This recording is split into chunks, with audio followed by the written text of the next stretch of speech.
Donc, bienvenue à toutes et à tous sur cette première web conférence d'un cycle de plusieurs, dont vous avez probablement déjà entendu parler, avec différents intervenants qui nous font l'honneur d'animer une formation chez Team Intelligence. Donc, je me présente, je suis Roderick Maubrin, je suis le fondateur de Team Intelligence. C'est une école spécialisée dans la formation coaching d'équipe et d'organisation.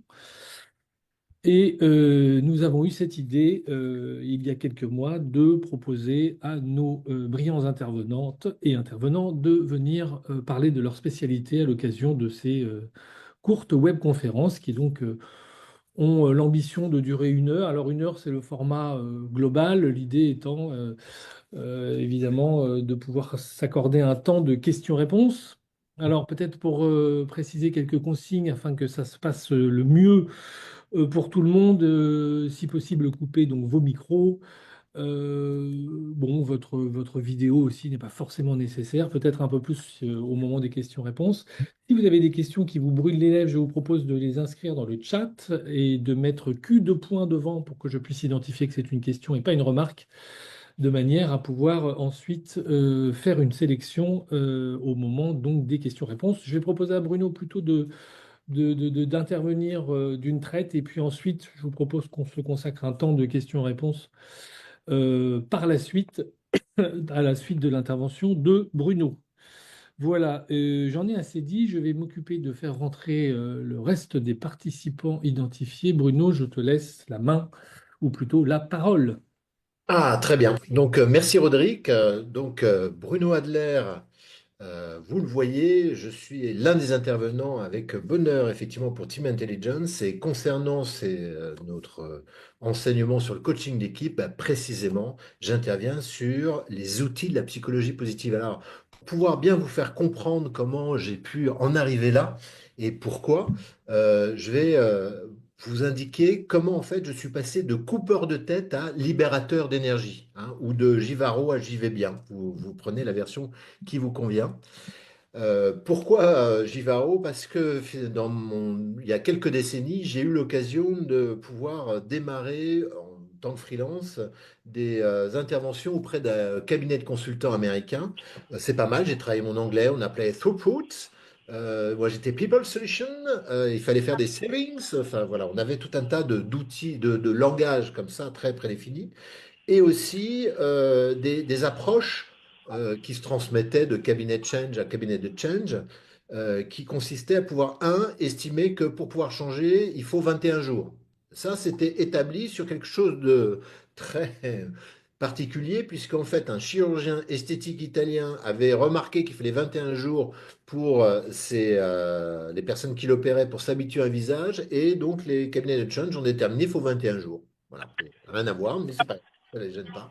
Ça ferme la Donc, chambre. oh là, Sandra, si vous voulez bien couper votre micro, ça perturbe un peu. Voilà, merci. Et donc, c'est juste pour voir que c'est pas. Après, il y a eu des études autour de ça. Et les études ont montré combien c'était soit entre 30 et 60 jours et beaucoup plus complexe que ces fameux 21 jours. Au J'ai téléphone. été à la Chine, Oh, ah mince. Tu peux pas couper les micros, s'il te plaît, Rodrigue? Ouais, bah, pardon.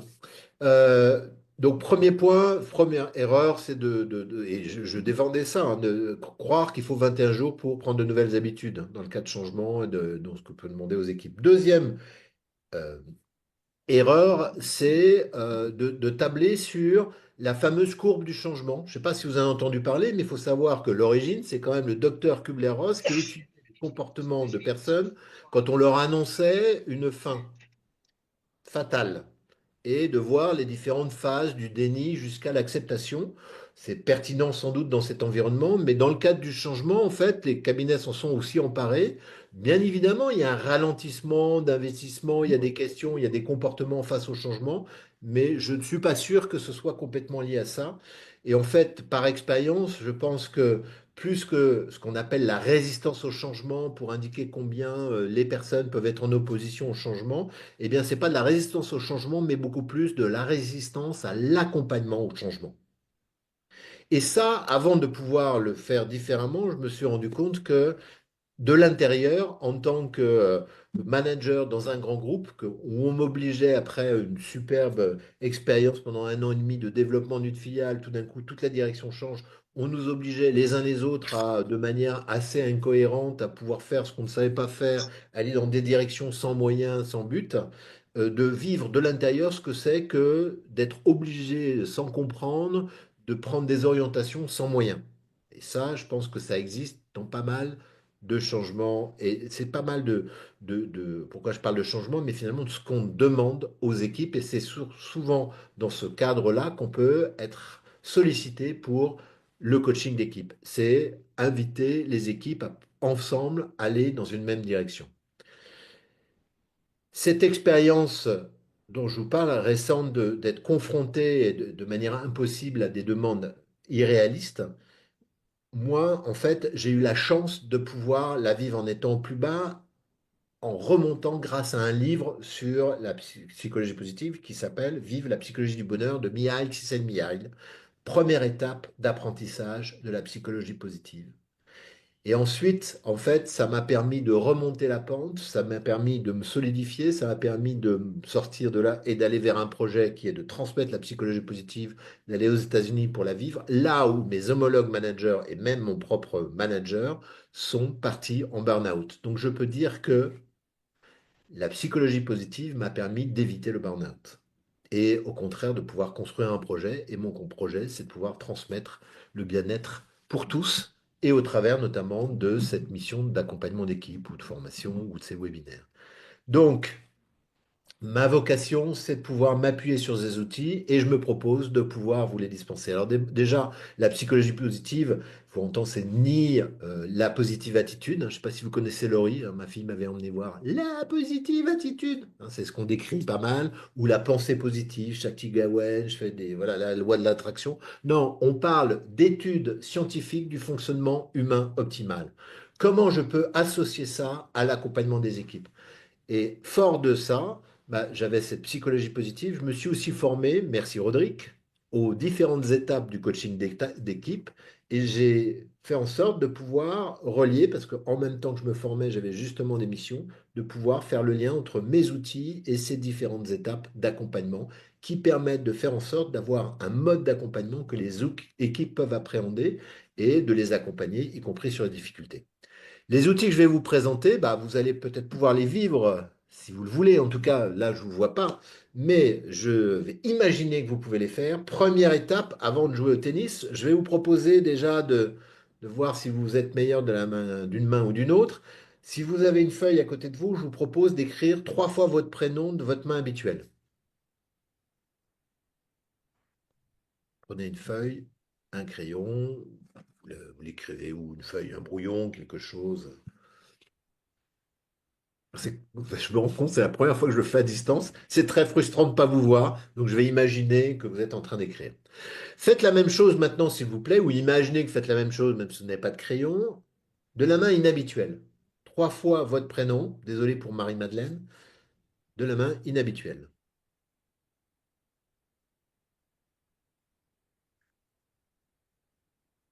Cette expérience, j'espère pas trop douloureuse, pour que vous voyez que le résultat selon que vous ayez une main ou une autre, ben, n'est pas du tout le même. Et que l'aisance avec laquelle vous avez pu le faire n'est pas du tout non plus la même. Et en fait, si vous voulez pouvoir faire en sorte que vos équipiers soient performants, ben, il s'agit de pouvoir utiliser un premier euh, atout de la psychologie positive, qui sont les forces de caractère. S'appuyer sur les forces de chacun, plutôt que de chercher à ce qu'il soit fort ou à ce qu'il fasse des efforts. Et pourquoi je vous montre cette image? Peut-être que vous aurez reconnu en 1991 la victoire de l'équipe de France de tennis grâce au capitaine Noah qui a entraîné son équipe, cette victoire de la Coupe Davis. Eh bien, c'est pour vous mettre en évidence combien Noah a su entraîner son équipe. Il disait, suite à une victoire, en sport, la joie ne suit pas la victoire, elle la précède. Je les ai écoutés, je les ai aidés à prendre du recul et cela leur a permis de prendre conscience de leur potentiel. Est-ce que vous savez, vous pouvez imaginer à la suite de quelle victoire Noah a pu dire ça? On va voir si le chat marche, c'est un bon test. Est-ce que vous pouvez me dire telle victoire? On va voir si certains connaissent un petit peu les prouesses du coach Noah. Est-ce que je vois le chat? Non, j'ai pas. Là, je l'ai affiché, mais je vois pas de. Alors, si tu ne le vois pas, Bruno, je t'aiderai. 1983, Non, ça c'est Roland Garros, mais c'est en tant que joueur. Je vous demande en tant que coach. Vous pouvez mettre l'année aussi, mais c'est plus tard. Coupe Davis, Diane, où est Michel Marquison des Lions?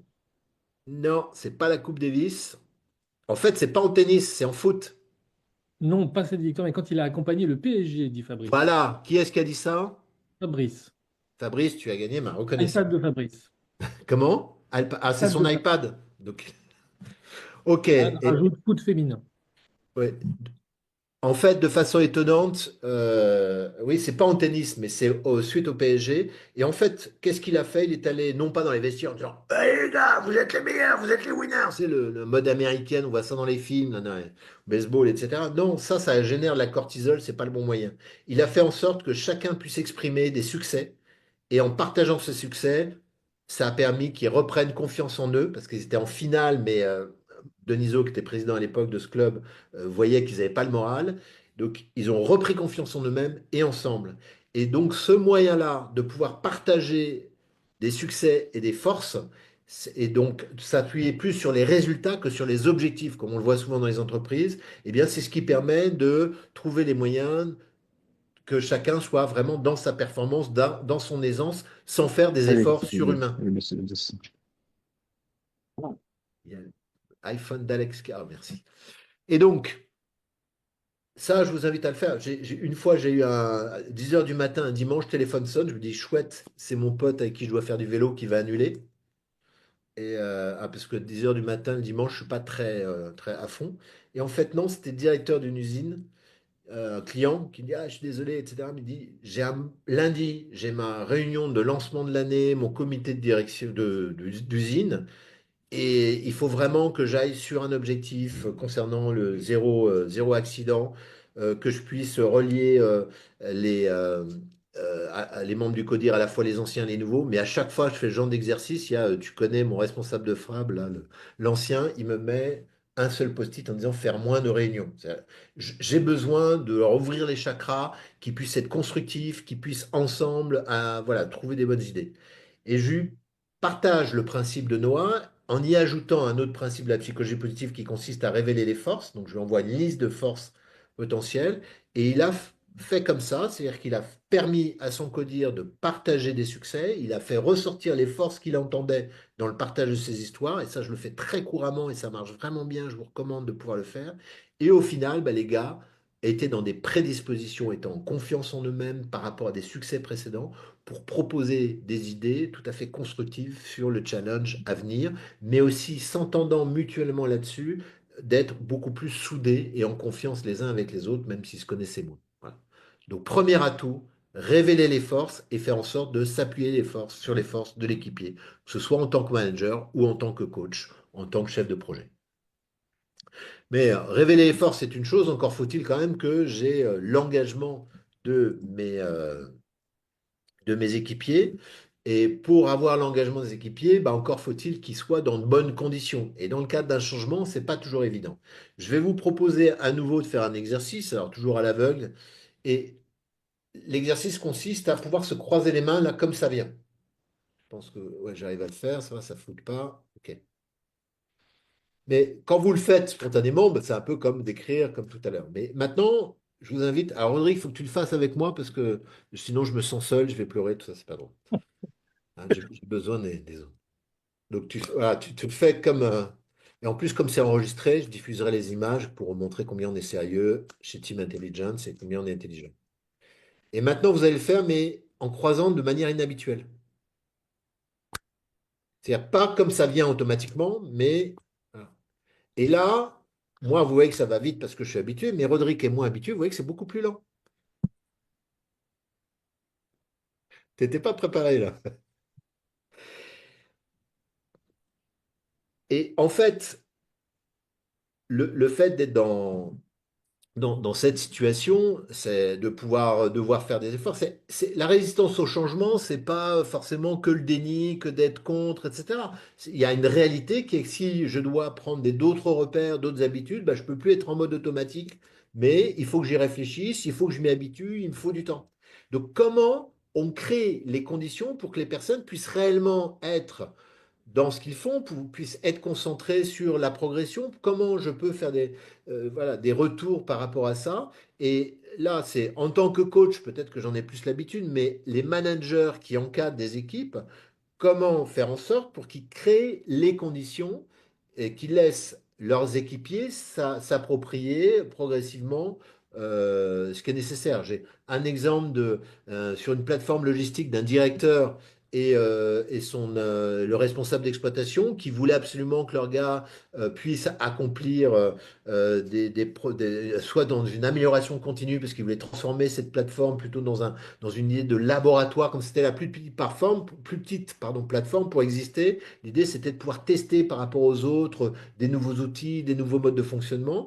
Mais pour emmener les équipes, il y avait besoin que les équipes, qui étaient plutôt de bonne disposition, mais soient plus autonomes, soient plus force de proposition.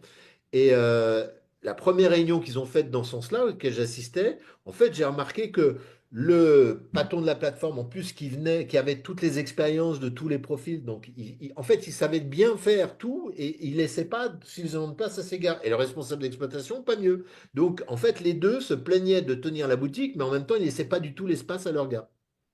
Donc, créer les conditions, c'est leur dire maintenant, on va refaire la réunion. Le directeur, tu vas nager ailleurs, tu t'amuses ailleurs. Et le responsable d'exploitation, tu donnes l'objectif au départ et tu te tais. Donc, j'ai mis un sparadrap virtuel qu'il a bien suivi. Et du coup, ils ont été stupéfaits, effectivement, des bonnes idées, pas les leurs, mais des idées qu'ils proposaient, de ce qu'ils pouvaient faire. Et il s'agissait de pouvoir mettre en place des tableaux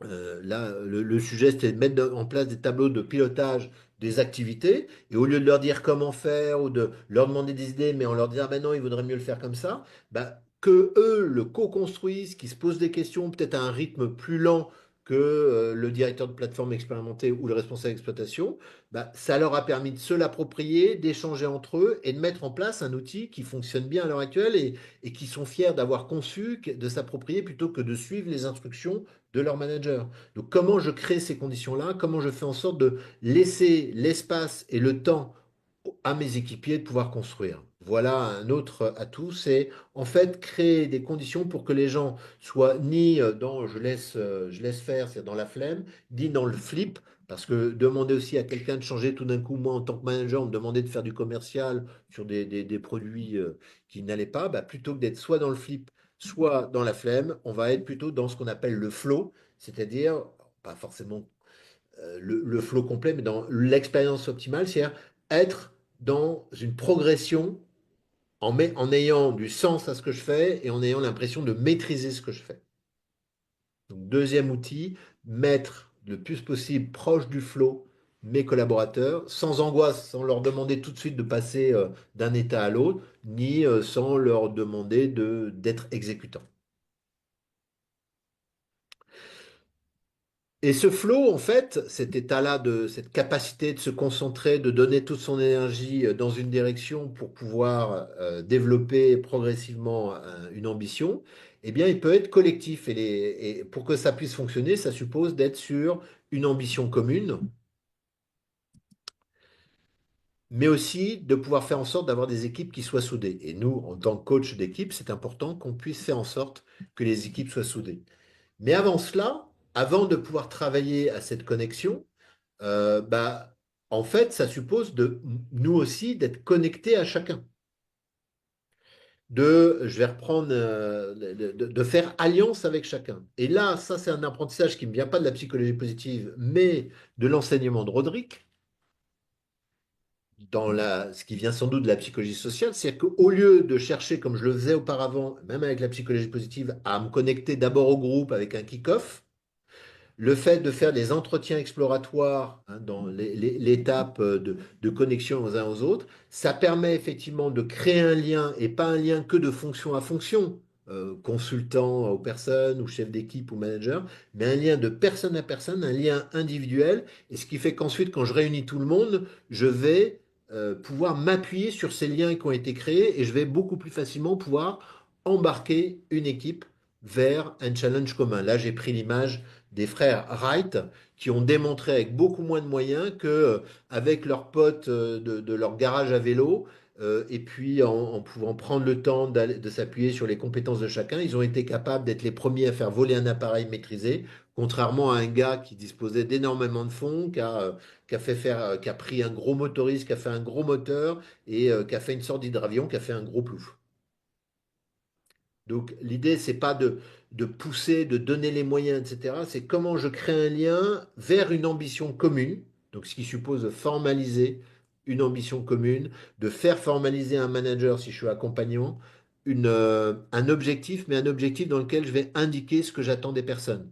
Hein, ça va être par exemple, on veut pouvoir devenir je vais reprendre l'exemple de la plateforme, devenir la plateforme de référence laboratoire de notre entité avec des managers qui sont engagés, responsables et force de proposition, par exemple. C'est-à-dire, je ne me contente pas de décrire mon objectif ou l'objectif de la boîte en question, mais vraiment quel est l'objectif pour l'équipe et qu'est-ce que j'attends des personnes. Ça, en appreciative inquiry, ça c'est pour vous apprécier mon accent anglais, c'est ce qu'on appelle l'ambition. Donc, autre outil, flow collectif que je vais générer en réunissant une équipe autour d'une ambition et en faisant en sorte que les personnes soient connectées les unes aux autres et s'appuient les uns sur les autres pour pouvoir aller vers cet objectif. Pardon, je reprends un peu. Il y a un autre effet qui est important. Je vais utiliser un terme de consultant pour frimer. Hein, je peux, hein, en webinaire, frimer, c'est autorisé, Rodrigue. Moi, je m'appuie beaucoup sur l'effet vicariant. C'est-à-dire, pour pouvoir faire adopter à une équipe un certain nombre de principes ou pouvoir qu'ils s'approprient une façon de travailler, au lieu de vouloir l'imposer à tous ou demander à tous de le faire, je vais voir quelles sont les personnes qui vont, parce qu'ils se sentent plus en capacité de le faire, qui vont se prononcer pour pouvoir essayer, expérimenter quelque chose. Donc, ça peut être, par exemple, un nouvel outil, un nouveau process. Et ensuite, je vais leur proposer, eux, de témoigner. Dans l'exemple que je vous citais précédemment de la logistique, il y a un gars qui a d'abord fait un tableau, c'est-à-dire dans la pré-réunion, il a fait un tableau, il a traité pendant 15 jours et ensuite il en a témoigné vis-à-vis des autres. Et ça, c'est ce qu'on appelle l'effet vicariant. L'effet vicariant, c'est un effet, c'est Albert Bandura parle de ça, c'est pour pouvoir avoir un impact et donner envie aux personnes d'essayer quelque chose de nouveau, eh bien, il vaut mieux que ce soit dit par quelqu'un qui est reconnu comme un père. Hein, exemple, si un médecin crève sa roue, ben, si un garagiste lui dit vous pouvez changer votre roue, c'est facile, etc., le gars il va pas être sûr. Si au contraire un collègue médecin lui dit mais moi je change ma roue régulièrement, c'est possible de le faire, il va trouver ça plus crédible. Donc quand vous voulez pouvoir faire en sorte qu'il y ait des nouveaux comportements, nouveaux modes de fonctionnement dans une équipe, une façon de les entraîner, c'est au lieu de vous d'essayer d'être convaincant, que ce soit en tant que manager, en tant que coach, ou que ce soit si vous êtes accompagnant, que ce soit un manager qui le dise, en fait il vaut mieux partir de l'écho d'un des pairs qui va témoigner de son expérimentation, y compris des écueils qu'il a eus, de comment il les a surmontés. Et là, ça va donner beaucoup plus l'élan aux autres membres de l'équipe pour le faire. On trouve aussi un peu de sociodynamique dedans. Voilà, donc les connexions, c'est aussi pouvoir s'appuyer sur les forces de chacun, c'est pouvoir faire en sorte que chacun puisse le faire, mais encore faut-il pouvoir être dans un esprit où l'ensemble des personnes vont aller dans une même direction, c'est-à-dire qu'ils vont co-élaborer. Ce qui n'est pas la même chose que coopérer. Coopérer, c'est travailler ensemble. Hein, donc travailler ensemble, c'est bon, on se tient à la main comme ça, on travaille ensemble, ça c'est souvent ce qui est demandé, sauf que ça se détache très facilement. Coopérer, c'est plutôt faire que chacun soit bien lié l'un à l'autre, hein, et en confiance de ce qu'ils sont et que ce soit vraiment solide. Et collaborer, pardon, et c'est vraiment faire en sorte que ensemble, on va créer quelque chose. On va aboutir ensemble à un résultat. Voilà. Collaborer plutôt que coopérer. Encore faut-il que ce soit fait avec un enthousiasme, avec un engouement, dans une ambiance qui s'y prête, d'où l'intérêt d'avoir des humeurs plutôt sympas. Alors, je vais à nouveau faire appel au chat pour voir combien de personnes sont encore attentives. Je ne sais pas pourquoi on fait des petits tests comme ça.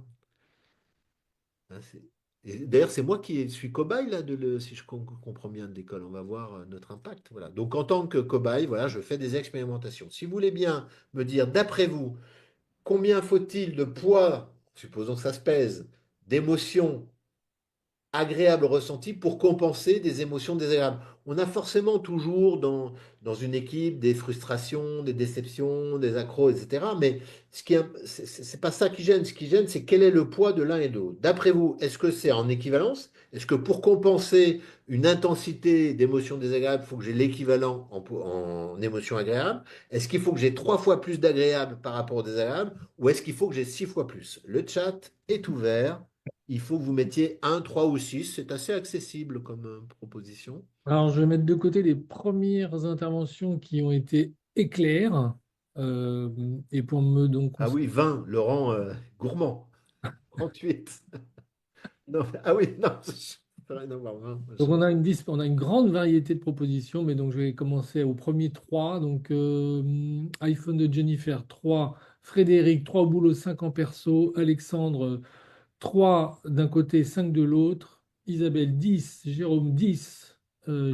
Gélie 5, au moins 3 non, dit Thierry, Nathalie 6, Jean-Marie 6, 38 le nombre de participants au webinaire, dit Benoît. Euh, je, je les vois. Donc, en fait, on a, alors globalement, on a pas mal de 6, bien vu, hein, c'est pas, et sinon plutôt des 3. Personne, je crois que personne n'a mis 1 à 1, ce qui peut arriver hein, quand je le demande en général.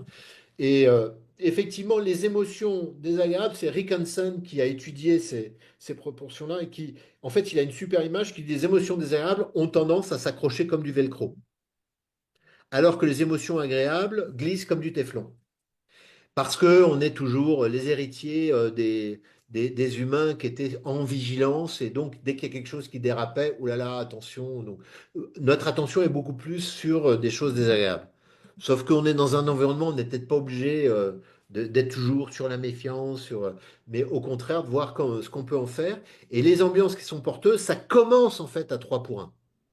Ça, c'est Barbara Fredrickson, ce qu'on appelle la ligne de Lozada, qui a étudié ça avec un consultant aussi. Barbara Fredrickson, qui est une spécialiste des émotions et de la résilience, notamment au travail. Et en fait, à partir de 3 fois plus d'émotions positives que négatives, eh bien, on va être dans un mode de fonctionnement beaucoup plus constructif à la fois pour trouver des solutions et des idées. Quand je suis sous le poids des émotions désagréables, donc si je suis attaché à ça, je vais au contraire me refermer, essayer de rester sur mes gardes, de rester sur mes habitudes, sur mes automatismes. Lorsque je suis au contraire, je vis des émotions positives, je suis beaucoup plus ouvert aux autres, beaucoup plus ouvert aux solutions. Mais là où ça devient intéressant, c'est que si on arrive à un quota, par exemple, de 6 pour 1, on a montré que des équipes équivalentes ayant le même boulot à faire avec dans les mêmes conditions, eh bien, si elles avaient une ambiance de 6 pour 1, elles étaient bien plus performantes que les autres. Voilà. Donc le 6 pour 1, c'est ce qu'il faut plutôt viser, mais déjà à partir de 3 pour 1, on a quelque chose qui fonctionne bien. Alors il ne s'agit pas de mettre un compteur. Concrètement, ce que je peux en faire, c'est de créer les conditions pour que dans les échanges, il y ait plutôt du plus que du moins. Ça veut dire, par exemple, sur le démarrage d'une réunion, pouvoir démarrer, quand on fait sur des chiffres, par exemple, plutôt que de dire, ah bah de pointer que les choses qui ne vont pas, bah dire, voilà, les résultats par rapport à notre objectif, on avait un objectif qualité de 98%. On part de 95% début du mois, on en est à 96. D'accord, on n'est pas à l'objectif, mais déjà, on a un progrès. Qu'est-ce qui a fait qu'on a réussi à monter d'un cran? Et après, on va se poser la question de savoir et comment on peut continuer ça. ou s'il y a un problème de productivité, mais qu'on a quelque chose en qualité, ben, je vais commencer par pouvoir en fait sortir les points forts et ensuite je me poserai la question de savoir quels sont les points d'effort. Donc c'est construire les réunions de façon à pouvoir faire en sorte d'identifier qu'est-ce qui a bien marché et pourquoi, de façon à pouvoir le reproduire et ensuite bien sûr se poser la question de savoir ce qui n'a pas bien marché. Mais ce qui n'a pas bien marché, je ne sais pas vous, mais moi j'ai vu pas mal d'entreprises ou d'organisations dans lesquelles le concours consistait à voir qui était coupable. Ça ne se passe pas chez vous, ça. Hein, vous ne l'avez jamais fait non plus. Mais au cas où, moi, je vous inviterais à pouvoir orienter en disant, cherchons une solution. On s'en fout de savoir qui. Enfin, on s'en fout. Ça peut être, si c'est quelqu'un qui a fait une mauvaise manœuvre, on va se poser la question de savoir pourquoi. Est-ce que SVP, est-ce que c'est parce qu'il savait pas? Est-ce que c'est parce qu'il voulait et qu'il voulait pas? Ou est-ce que c'est parce qu'il pouvait ou qu'il pouvait pas? C'est-à-dire, je vais me poser des questions de quelles sont les raisons pour lesquelles, même si c'est une faute d'une personne, elle a fait des erreurs. Et donc, créer une ambiance où on est beaucoup plus dans la recherche de solutions, de corrections, et quand je dis de points d'effort, ça veut dire que je vais considérer que si on n'est pas aux attendus, bah, il s'agit de faire un effort et de voir quel effort a été fait. Et si jamais on identifie ces efforts et que je vois qu'ils ont été faits, ça peut être sur le respect de règles de sécurité, sur le fait d'adopter un process différent, eh bien, je vais prendre en flagrant délit de bien faire. C'est-à-dire que quand je vais vérifier le travail de quelqu'un, que ce soit sur un terrain, que ce soit sur un travail tertiaire, je vais me préoccuper d'abord de savoir qu'est-ce que la personne a bien fait et de le valider. Et ça, c'est des habitudes qui ne sont pas prises, surtout en France, on aime bien trouver la faille. Donc, comment je crée des comportements, notamment lorsque les gens sont réunis, soit de managers vis-à-vis des équipiers, soit d'équipiers entre eux, soit notamment au travers des réunions. C'est vraiment le moyen déjà de créer autre chose, avec un ordre du jour construit différemment, avec la possibilité de pouvoir mettre en avant les points positifs et aussi, bien sûr, traiter les points négatifs, mais plutôt en mode non pas point faible, mais point d'effort, c'est-à-dire qu'est-ce qu'on peut faire, quelles sont les solutions. Et ça, c'est vraiment apprécié par les personnes, même si chacune au départ dit ouais, mais on dit ça, mais les gens savent que non, non. Voyez comment vous pouvez communiquer différemment. Donc ça suppose de les accompagner pour pouvoir communiquer de cette manière-là. Et bon, tout ça, tout ce qu'on a vu, c'est-à-dire les forces, le flow collectif, hein, les connexions des personnes les uns aux autres, l'humeur, bah, c'est pour concentrer son énergie au bon endroit et faire en sorte de pouvoir être efficient. Donc, je vais m'attacher à ce que l'énergie des personnes soit concentrée au bon endroit. Euh, ah tiens, je vais vous poser une question, c'est aussi une question d'attention, avant de vous donner les explications. Vous avez un exercice avant l'heure, hein, avant de terminer, mais peut-être qu'on donnera la solution avant. D'après vous, alors, sauf si vous le connaissez, c'est pas la peine de donner la réponse, mais comment hein, vous imaginez un œuf en chiffre romain, comment est-il possible de transformer, vous pouvez le dessiner, hein, un œuf en chiffre romain, comment est-il possible de le transformer en 6 avec un seul trait? Comment transformer un œuf chiffre romain en 6 avec un seul trait? Si vous connaissez déjà la solution, ça fait partie des choses où ça n'a pas grand intérêt de le donner, mais si vous ne l'avez jamais vu, je vous invite à me faire des propositions. Comment transformer un 9 en chiffre romain? C'est barre-croix, hein, le 9 en chiffre romain, en 6. Et pareil, vous me mettez dans le chat si vous avez trouvé.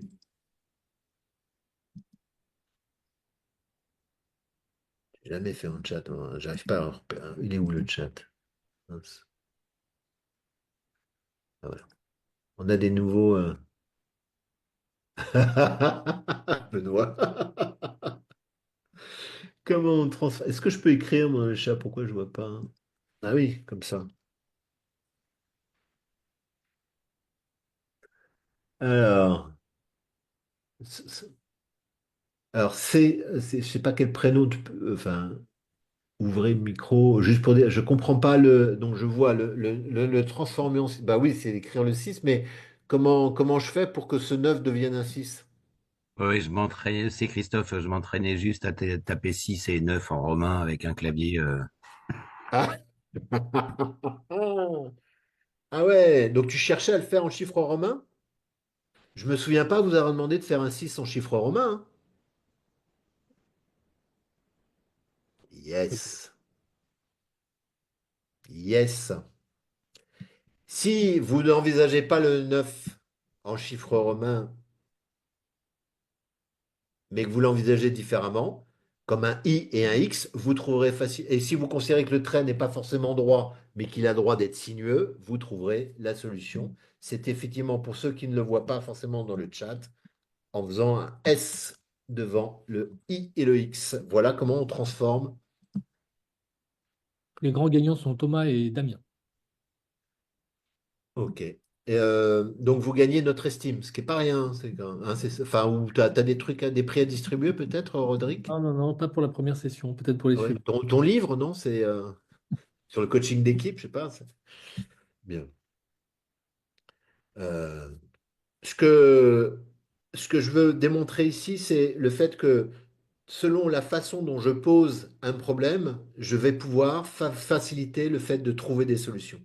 Donc, un des moyens de trouver des solutions, c'est d'inviter les personnes à envisager non pas les problèmes, mais des challenges.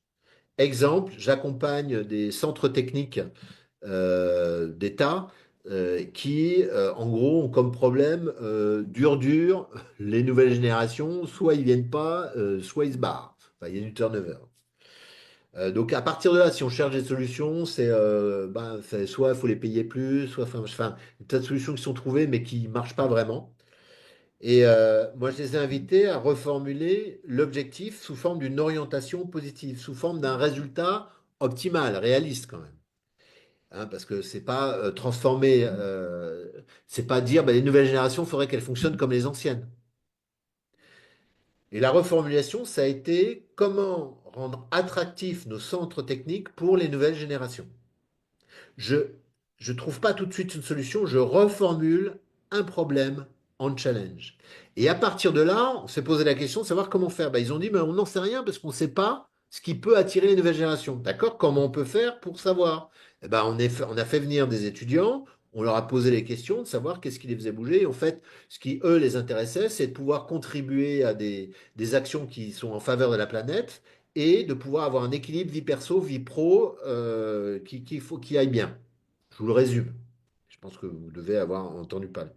Et du coup, ils se sont rendus compte que eux, en tant que centre technique, ils portent des missions du gouvernement qui vont dans le sens de la transition énergétique, par exemple.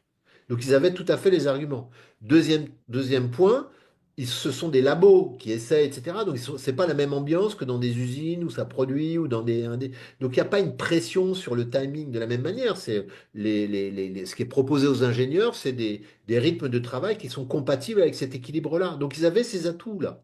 Et après, bah, ils sont allés dans les écoles, non pas présenter les centres techniques en parlant du général de Gaulle qui avait voulu réindustrialiser la France, bon, ce qui ne passionnait pas totalement les jeunes, mais en leur parlant par rapport à leurs aspirations. Et ça a permis effectivement que ces jeunes qui ont été sensibilisés, et pareil pour le recrutement, pareil dans la façon de pouvoir exposer leurs annonces, bah, ça a permis qu'ils aient plus de jeunes déjà qui frappent à leur porte, et aussi dans cet état d'esprit de faire en sorte que les managers soient respectueux des attentes des jeunes et les considèrent, même s'ils avaient des modes différents. Et donc, ça a permis à ces centres techniques de rajeunir leur effectif d'ingénieurs. Voilà. Simplement, déjà, en reformulant le but. Voilà. Donc, ces atouts que je vous ai présentés, les forces, le flow, la connexion, l'humeur, enfin l'ambiance positive plus que négative, etc., et le fait de viser des résultats optimaux, en fait, tout ça, ça contribue à pouvoir avoir la pêche. Je fais en sorte que mes équipes, par l'effort, soient plus performants, créer les conditions pour qu'ils soient plus engagés, faire en sorte qu'ils soient connectés les uns aux autres dans la collaboration, puissent être dans une ambiance dynamique, porteuse, joyeuse, heureuse, etc. Et aller vers concentrer leur énergie sur ce qui est utile. Voilà comment on transfère la pêche grâce à la psychologie positive en tant qu'accompagnateur, que ce soit en tant que coach d'équipe, que ce soit en tant que manager, que ce soit en tant que